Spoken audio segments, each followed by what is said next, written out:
We are 4 months into 2019, and already the city of Toronto has had 90 shootings, including one last week near this bar on Marley close to Lawrence. One man suffered non-life-threatening injuries, and reports that people inside the bar were ducking for cover. The aftermath: shattered glass doors. Bullet holes can also be seen on a nearby vehicle where police found 15 shell casings. That was the last straw for the area's councillor, who is pushing the city and government to hold bars accountable when there is gun violence in and around their establishments. But this bar owner says he fears business owners could be unfairly targeted with this motion. When you're watching TV at 11 o'clock, 11:30 at night, and all of a sudden you hear like 20 rounds of gunshots, it's kind of worrisome. Joe is an area resident, and his uncle owns the building on the Strip next to Happyland Pub and Fast Food, where a shootout occurred in the early hours of April 4th. Residents say this isn't the first time they've seen violence at this bar and others in the area. The tenants get scared, the store owners get scared, and it gives a negative impact on the area. The area councillor Mike Cole says a number of shootings have occurred near bars in his ward on more than one occasion, but he believes this is a Toronto issue. How many more shootings do I have to tolerate, or do the citizens of my community or the city of Toronto have to put up with before we say enough is enough?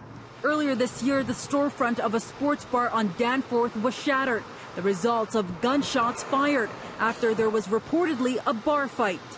Just yesterday, the councillor put forward a motion asking the Alcohol and Gaming Commission to suspend the liquor license of establishments where these weapons are used frequently.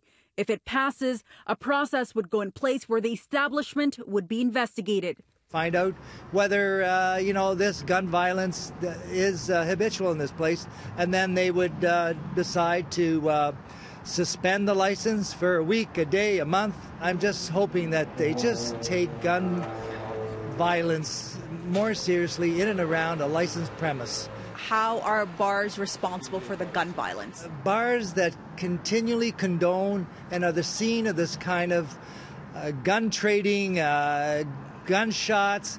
How many times, as I said, does a bar have to be the location of shooting before, suspend the license for one day? A week, God forbid, but they don't even touch them. The owner of Happyland Pub and Fast Food says he purchased the bar last week and says the violence last week had nothing to do with his bar, adding that Cole's motion might unfairly target business owners that have no control over the gun violence that occurs near their establishments. It's nothing to do with the bar. So if you're going to bring every bar happen like that, it's not bar fault. So someone just go to one of the bar, have a drink or whatever, and they are in trouble, whatever, who looking for, they bring it to the bars. It's nothing to do with the bar. What about the concerns that people have in the neighborhood about gun violence? What do you say to that? The neighbors, it's a scary part, It's not nice for the people what's happened. What impacts do you think this motion, if it passes, will have on gun violence in our city? Well, it's my small part of doing something.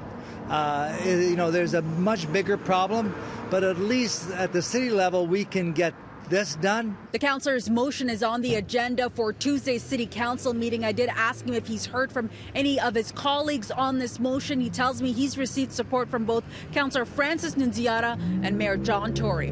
On Marley, near Lawrence, I'm Faiza Amin for City News.